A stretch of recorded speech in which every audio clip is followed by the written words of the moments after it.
कहानी की शुरुआत में हम एक आदमी रेडिक को देखते हैं जो किसी बंजर प्लेनेट पर फंस गया था। उसका एक पाम भी बहुत जख्मी था। इसी वजह से वह रिंग रिंग कर चल रहा था और यहाँ पर खतरनाक एलियंस थे जो दिखने में किसी भेड़िए की तरह लग रहे थे। अचानक से भेड़िए हमला करने के लिए रेडिक की तरफ आ रहे थे। वो अपनी जान बचाने के लिए एक पानी के गड्ढे में छुप जाता है। वो उसमें अपना सांस बंद कर लेता है। रेडिक उनके जाने का इंतजार कर रहा था। उनके चले जाते ही रेडिक पानी से बाहर आता है, पर तभी वहां पर उनमें से एक भेड़िया उस पर हमला कर देता है जो वहीं पर था। रेडिक अपनी जान बचाने के लिए मेटल का टुकड़ा दूर फेंकता है, जिसको भेड़िया लेने उसकी तरफ भागता है। इसके बाद रेडिक एक गार में जाता है जहां पर वह थोड़ा आराम करता है और अपने जख्म के बारे में सोचता है कि उसे क्या करना चाहिए। वहीं गार में एक तालाब भी था जहां पर फिर से वही भेड़िया गया था। वो भेड़िया वहां पर पानी पीने आया था। उसी तालाब में बहुत ही खतरनाक जहरीले क्रिएचर थे जो दिखने में सांप की तरह थे। वो वहां पर भेड़िए को मार देते हैं। वहीं पर रेडिक छुपकर ये सब देख रहा था।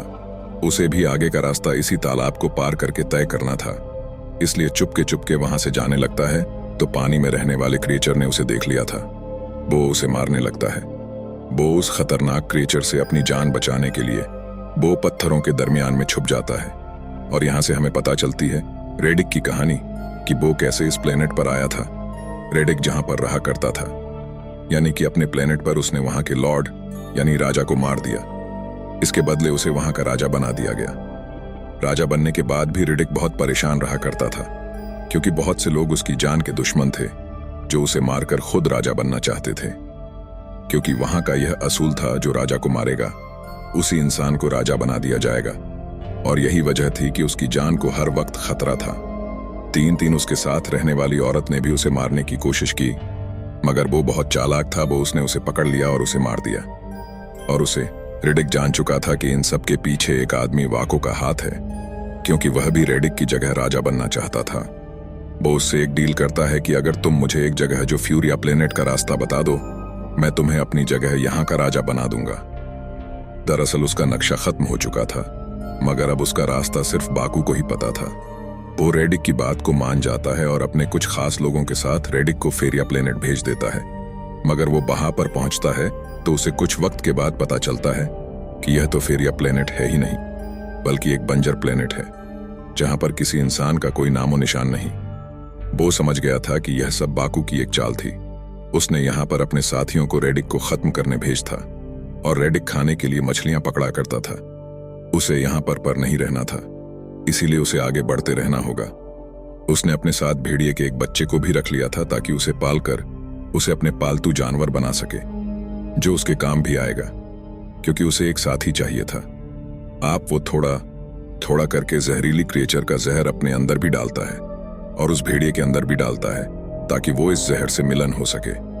मतलब अगर करिएच उस पर हमला करें तो उस पर इस जहर का कोई असर ना हो, उसके जानवर पर भी कोई असर ना होगा। अब रेडिक उसी तालाब में जाता है जहां पर क्रिएचर को सबको एक एक करके मार देता है, और फिर अपने भेड़िए को लेकर वहां से चला जाता है। जिसके बाद अब हम कुछ वक्त के बाद का सीन देखते हैं, जहां पर रेडिक का भेड़िया अब बड़ा हो गया था। एक दिन उसका भेड़िया उसे एक बॉल की तरह कोई चीज लाकर देता है। रेडिक उसको देखकर समझ गया था कि यहाँ पर इंसान भी हैं। जो वह उसी रास्ते पर आगे जाता है तो वहां पर उसे इंसानों का बनाया हुआ एक स्पेस स्टेशन दिखाई देता है। जब वह अंदर जाकर देखता है तो वहां पर कोई इंसान नहीं था, पर उसे खाने का कुछ सामान मिलता है और साथ ही उसे एक आर्टिकल मिलता है जिसमें रेडिक के बारे में लिखा हुआ था। उसने लिखा था कि जो भी इंसान रेडिक का कटा हुआ सर लेकर आएगा उसे बहुत बड़ा इनाम दिया जाएगा। जिसके बाद वह स्पेस स्टेशन से बाहर आता है तो देखता है बाहर काले बादल आ गए थे, जो बारिश होने वाली थी, जो उसके लिए एक बुरी खबर थी। अब वो दोबारा से अंदर आकर ईपेस स्टेशन की मशीन को ऑन करता है और खुद को स्कैन करके मशीन के जरिए पूरी दुनिया की प्लेनेट पर मैसेज पहुंचाता है कि वह यहाँ पर है, ताकि सबको खबर हो जाए कि रेडिक यहाँ पर है। क्योंकि वह जानता था कि अगर उसे इस प्लेनेट से बाहर जाना है, उसे किसी ना किसी को तो यहाँ मदद के लिए बुलाना ही होगा।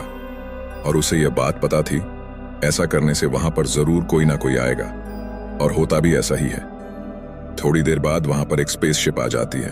उसमें कुछ लोग थे जो रेडिक की तलाश में थे, पर अच्छे नहीं, यानी कि वो उसे बचाने नहीं, बल्कि वो तो उसे यहाँ पर मारने आए थे। वहां पर आते ही उस स्पेसशिप का लीडर अपनी शिप को बंद करके उसके चलने वाली पावर नोट्स को निकालकर एक तिजोरी में रख देता है और उस पर अपने साथियों से उस पर नजर रखने का कहता है। कुछ सभी जानते थे कि रेडिक बहुत चालाक है। अगर उसके हाथ ये नोट्स लग गए तो वो यहां से स्पेसशिप को लेकर भाग जाएगा और इसी नोट्स की वजह से स्पेसशिप भी चलता है, इसलिए उन्होंने उसे छुपा दिया था। जब स्पेस स्टेशन पर आती हैं तो वहां पर लीडर का खास आदमी रेडिक का लिखा एक नोट पढ़ता है जिसमें लिखा था कि अगर अपनी जान को बचाना चाहते हो तो एक शिप को छोड़ो और यहां से चले जाओ। उधर दूसरी तरफ इनके लीडर ने शिप में एक लड़की को कैद किया हुआ था। यहां पर लीडर अपने साथियों से कहता है कि लड़की को आजाद कर दो। जब वो लड़की को आजाद करते तो वो लड़की भागने लगती है। तभी लीडर उस लड़की को पीछे से गोली मारकर उसे मार देता है। ये सब कुछ रेडिक भी छुपा हुआ देख रहा था। फिर वो चिल्लाकर कहता है कि रेडिक, मैं तुम्हें जानता हूं, तुम मुझे छुपकर देख रहे हो, तुम्हें मेरे सामने आना ही होगा और मैं तुम्हारा सर लिए बगैर यहां से खाली हाथ तो हरगिज नहीं जाऊंगा। लीडर की ये बातें उसके साथी सुनकर कहते हैं कि हमारा लीडर ठीक नहीं कर रहा है, क्योंकि वो जानते थे कि रेडी कितना चालाक और खतरनाक है। वो इसलिए उससे लड़ना नहीं चाहते थे, पर उन्हें अपने लीडर के लिए ही सब करना ही था। अब वो स्पेस स्टेशन के पास बड़े बड़े कैमरा को भी लगा देते हैं जिससे उन्हें रेडिक का पता चल जाएगा। पर कुछ ही देर बाद उन्हें पता चलता है कि यहाँ पर एक और स्पेसशिप आ रही है। अब यहाँ पर लीडर यह नहीं चाहता था इस जगह पर और लोग आए, क्योंकि वो अकेला ही रेडिक को मारना चाहता था।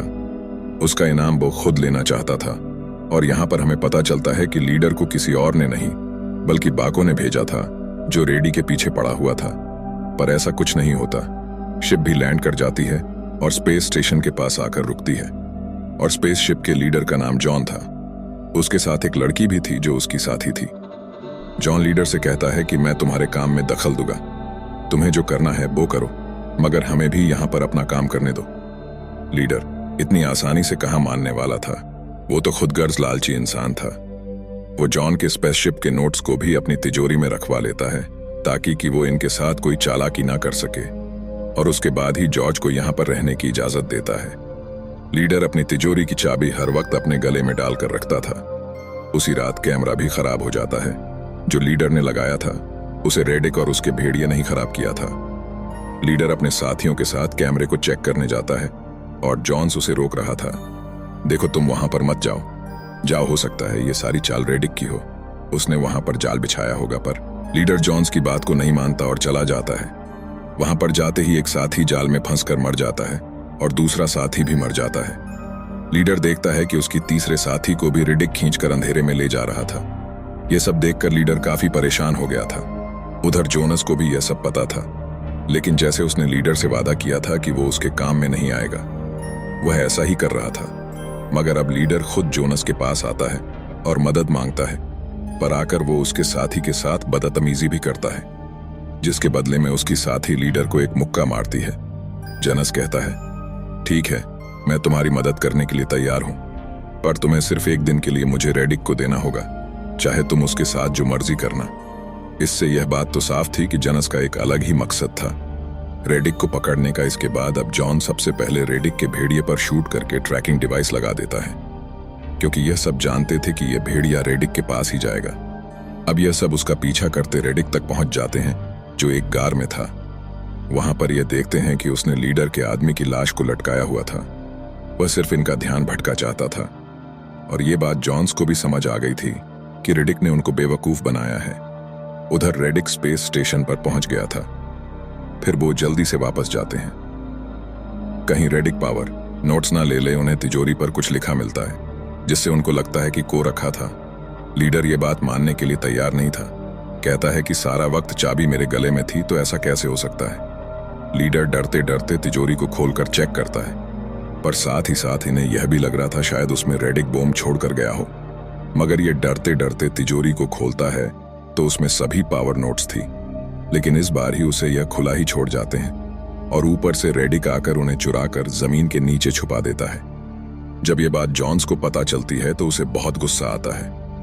अभी वापस रेडियो के जरिए एक स्पेसशिप बुलाने को कहता है, मगर मौसम की खराबी से उसकी बात नहीं हो पा रही थी। पर कुछ देर बाद अब इनके सामने खुद रेडिक आ जाता है, जिसने अपने हथियार फेंक दिए थे। वो इनसे आकर कहता है कि मुझे एक स्पेस शिप दे दो, एक पावर नोट्स ले लो।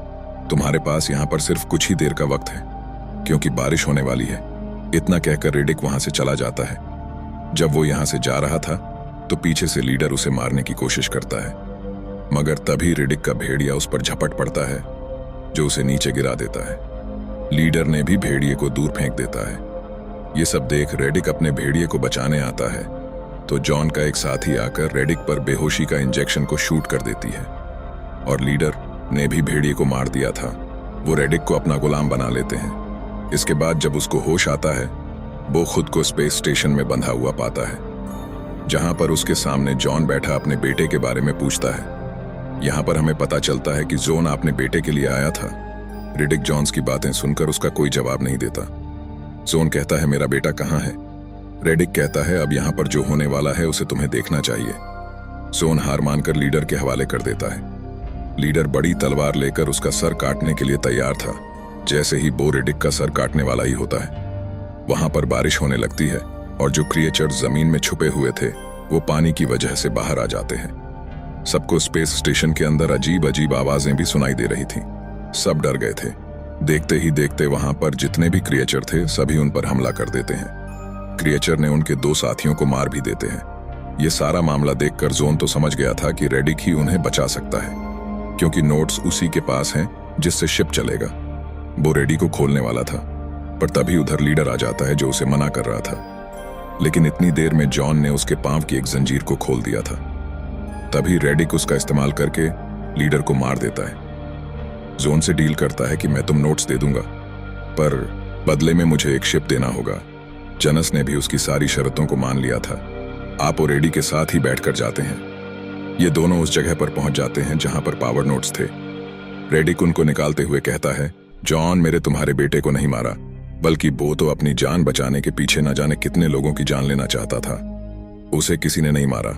यह बातें वो कर ही रहे थे, पर अचानक से यहां पर लीडर का साथी इन पर हमला कर देता है।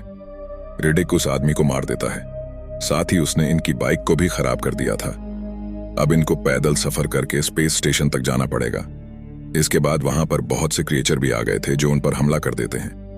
उन पर क्रिएचर ने रेडिक पर हमला करके उसे जख्मी कर दिया था, इसीलिए जॉन उससे पावर नोट्स लेकर अकेला ही चला जाता है। रेडिक वहां पर अपने जख्मों पर मिट्टी लगाकर खड़ा हो गया था और अकेले ही वहां पर उन क्रिएचर से मुकाबला करता है। लेकिन वहां पर बहुत बड़ा क्रिएचर रेडिक को मारने ही वाला था। तभी वहां पर शीप जाता है जो वहां क्रिएचर पर हमला करने लगता है, और यह हमला जॉन ही कर रहा था जो वादे के मुताबिक शिप को लेकर आया था। उसने रेडिक की जान बचानी थी और उसको वो शिप देने आया था ताकि रेडिक अब अपने प्लेनेट पर वापस जा सके।